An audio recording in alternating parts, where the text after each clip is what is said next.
Boa tarde, meus caros amigos, boa tarde, Fênix, e boa tarde todas as comunidades do nosso Brasil querido, né? Hoje tem um assunto muito importante para falar com vocês. Mecanismos de defesa de um dependente químico. O dependente químico tem muitos mecanismos de defesa. Então hoje vai ser dado certas situações que o dependente químico tem em mente, né? Às vezes inconsciente e às vezes consciente. Primeiro, a realidade dele ele rejeita. O dependente químico, quando rejeita a realidade dele, certo? Ele usa drogas compulsivamente. Primeiro, ele entra num isolamento social. O que quer dizer isso?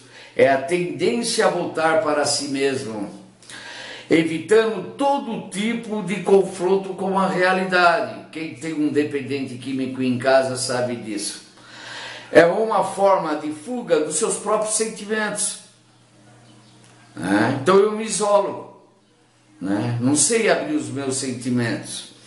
Exprime-se com falta de iniciativa, incerteza sobre o seu próprio desempenho na vida e falta de planificação, dedicação às coisas da rotina para fugir de novo de mudanças. Isso quer dizer que ele fica com o tempo agressivo. Nessa agressividade, ele trata-se de um curto-circuito dado mentalmente entre o estímulo e a ação. São ações impulsivas, as cabeçadas aos atos autodestrutivos, que é onde que vai droga, certo? Bebe violentamente, certo?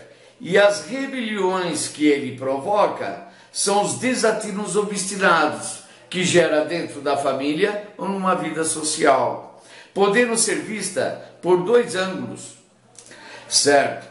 Com esse ato, a pessoa inconscientemente procura remover de si toda a consideração da realidade. O que eu realmente estou vivendo? O que realmente está acontecendo comigo? E sem planificação, ou seja, sem pensar, no que deve ou que ele não quer fazer.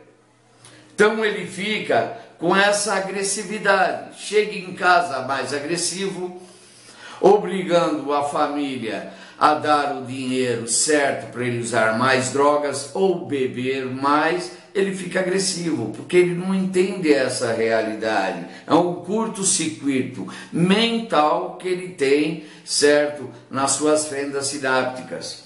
Segundo, é um modo de admitir a própria dependência. Ele admite a própria dependência química dele na agressividade, em um nível mais profundo. É o medo da perda do eu. Estou saindo de mim. O que está acontecendo comigo? Então ele bebe, se droga e fica agressivo. E do papel que está vivendo.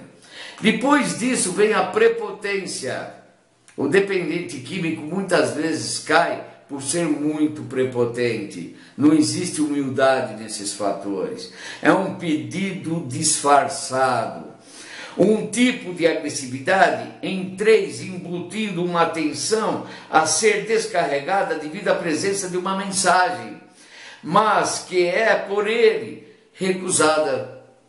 Aí a mãe chega: filho querido, você está emagrecendo, você está perdendo quilos, você está me pegando dinheiro, você está andando com más companhias. Então eu fico agressivo e fico prepotente, certo? Essa mensagem pode ser vista um pedido de ajudas, às vezes, na área de um afeto da mãe ou do pai, dos irmãos, Isso gera uma saúde física, mental, profissional, desejos e de relacionamentos. Outro, desafios. É uma reação de alguém que se sente ameaçado por alguma coisa ou pessoa para assumir imaginariamente, desculpe, a sua qualidade. No caso, o desafio, sentindo-se um desafiador, reduz ou elimina o medo de continuar vivendo o seu papel. Ou seja, de ver os seus supostos direitos agredidos. Aí ele fica o quê? Desafiante, ele desafia essa situação, onde que ele pode, voltar a beber ou usar drogas novamente, ou pode beber ou usar drogas novamente, desafiando a família, a sociedade e por si só. Depois vem a impulsividade. A impulsividade consiste em assimilar transitoriamente uma pessoa real ou representar um papel da mesma, havendo uma identificação com ela a ponto de experimentar com efeito a si próprio, e que de fato é feito a essa pessoa. Este é um evidente comprometimento com a sua personalidade, personalidade afetiva, que gera a impulsão. Intolerância. Intolerância é um comportamento que demonstra claramente a intransigência, que pode retratar uma alteridade de caráter contrário aos princípios da realidade. Ele se intolera, ele fica intolerante à realidade vivida da família, certo? Da sociedade. Então eu pego, bebo, me drogo, tomo qualquer tipo de medicamentos, tá entendendo? Para exigir alguma coisa que eu não posso tolerar, Depois vem a projeção. A projeção é um comportamento contra os perigos que vêm de fora, porque o perigo já está aqui dentro. Ele já está usando droga, álcool, a situação dele já está constantemente aqui dentro, que é a compulsão e a obsessão. Mas se o perigo vem de dentro, sua própria energia é colocada em crise. Aí ele volta a usar com mais intensidade. O perigo é transferido e exteriorizado, sendo desta forma eliminado, pode ser vista de duas maneiras. Prestem bem atenção.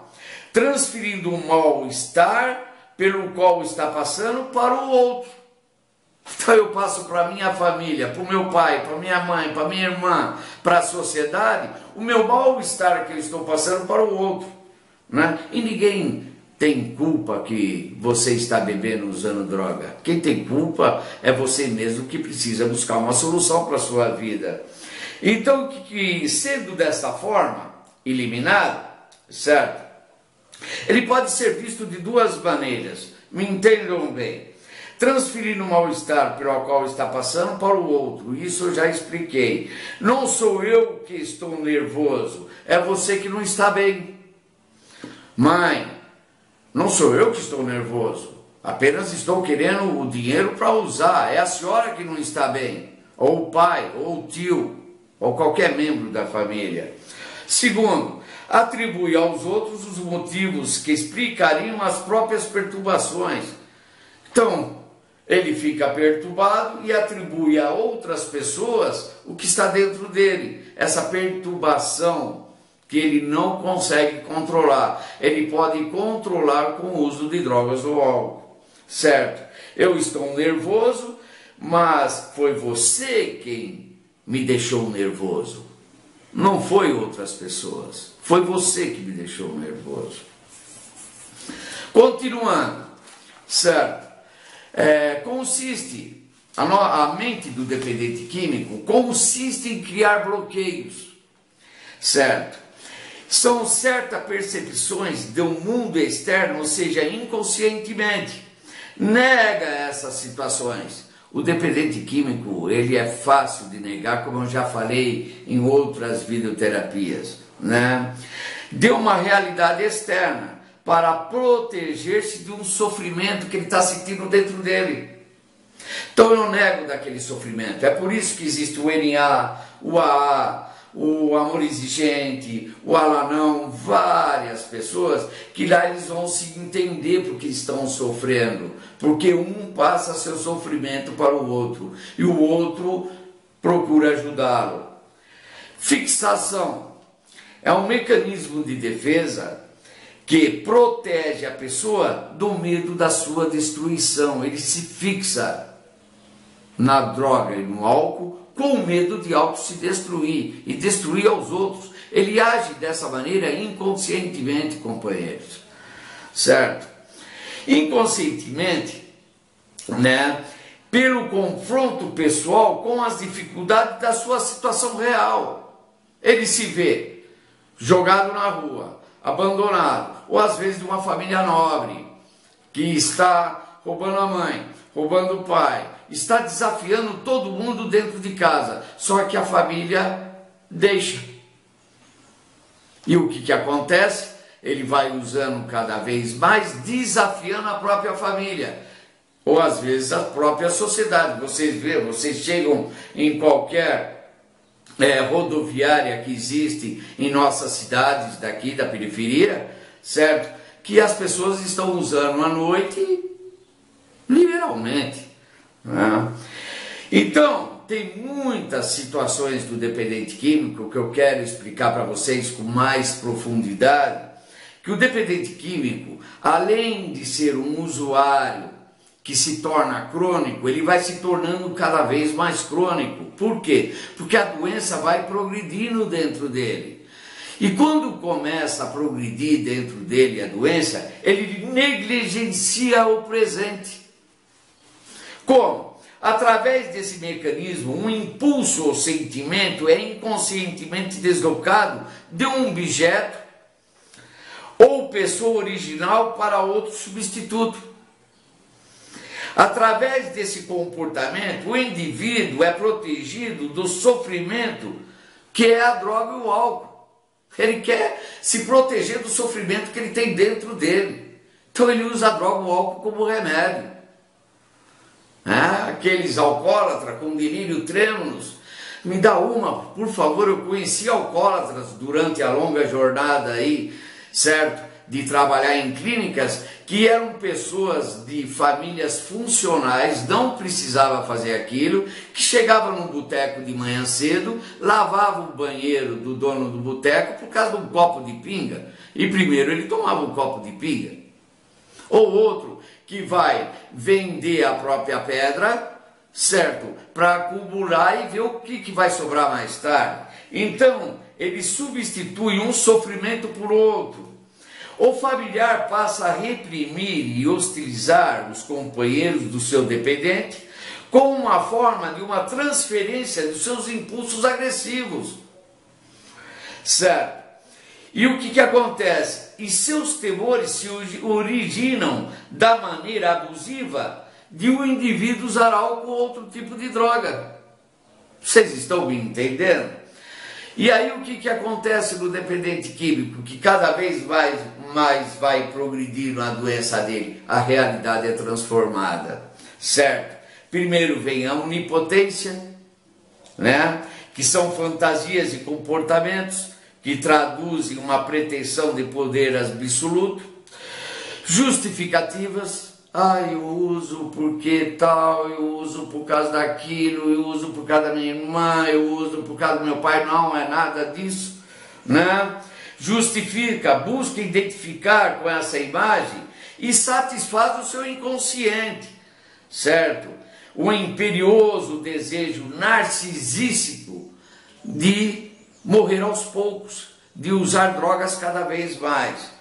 Depois chega a autoagressividade, que já foi falado, fica mais agressivo ainda, vira um sujeito fantasioso, que usa a sua droga de preferência e fica pensando nas suas fantasias, não vê a realidade como um fato normal e que precisa ser reajustado, certo? E a compensação.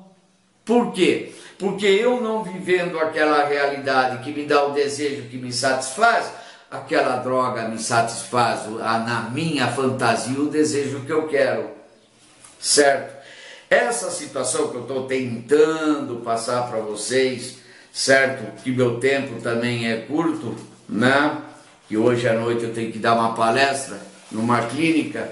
Veja bem, toda essa realidade do dependente químico, ela é rejeitada. O dependente químico rejeita essa realidade da doença. Como ele rejeita? Vou explicar em poucos minutos para vocês. Numa forma reativa. O que quer dizer? A pessoa pensa, sente e faz o contrário que instintamente pensaria, sentiria ou faria. Ele faz tudo ao contrário. Introjeção ou isolamento é um processo psíquico que o dependente químico tem devido ao ficar crônico, ao progredir a sua doença, certo? Que mediante o qual o indivíduo se isola da carga emotiva ligada a um acontecimento qualquer. Então eu me isolo, não quero saber. É por isso que quando a gente traz as pessoas das clínicas, a gente vê quanto tempo ele está usando, tanto tempo, mas ele não sai do quarto, ele fica uma semana dentro do quarto, é lógico. Quanto que a senhora deu para ele poder passear com a namorada dele? Aí eu dei tanto. De tanto ele comprou em pedra, ou droga, ou cocaína, ou qualquer droga, e vai usar dentro de um quarto, né? Ele não racionaliza. Por quê? Porque ele nem racionalizar, ele não está servindo mais, porque virou crônico. É um mecanismo mental empregado para o eu, para justificar a causa de tudo aquilo. É como uma desculpa apresentada para explicar uma atitude ou um comportamento social pessoalmente pouco aceitável. Atribuir a irritabilidade ao calor, certo? Atribuir o seu mal-estar ao marido, esposa, filho, patrão, o atraso a um encontro pouco desejado. Talvez o trânsito, certo? Levado adiante com rigidez e intolerância. Aí ele racionaliza e nem para isso está servindo mais, porque está ficando mais doente. Depois ele tem, para terminar, repressão e recalque.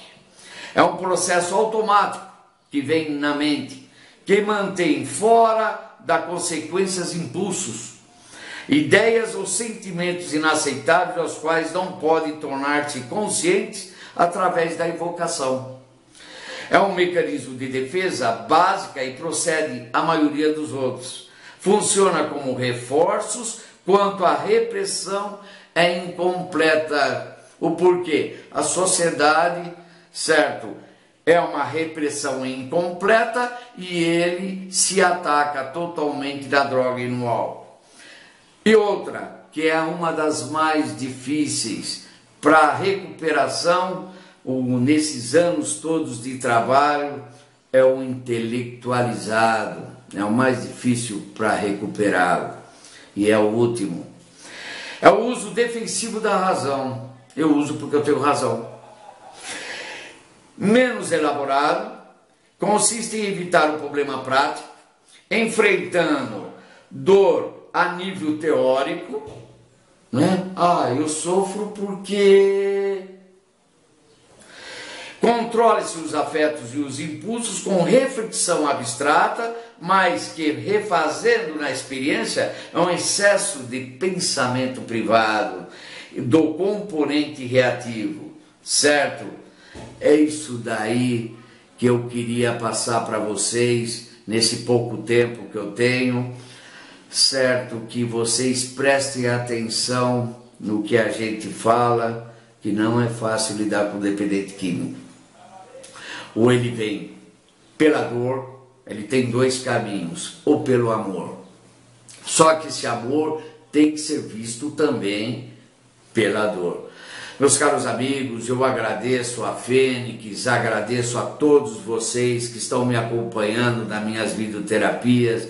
Espero que vocês reflitam sobre isso, vocês que trabalham nessas empresas, nessas clínicas, e uma boa sorte e fique com Deus.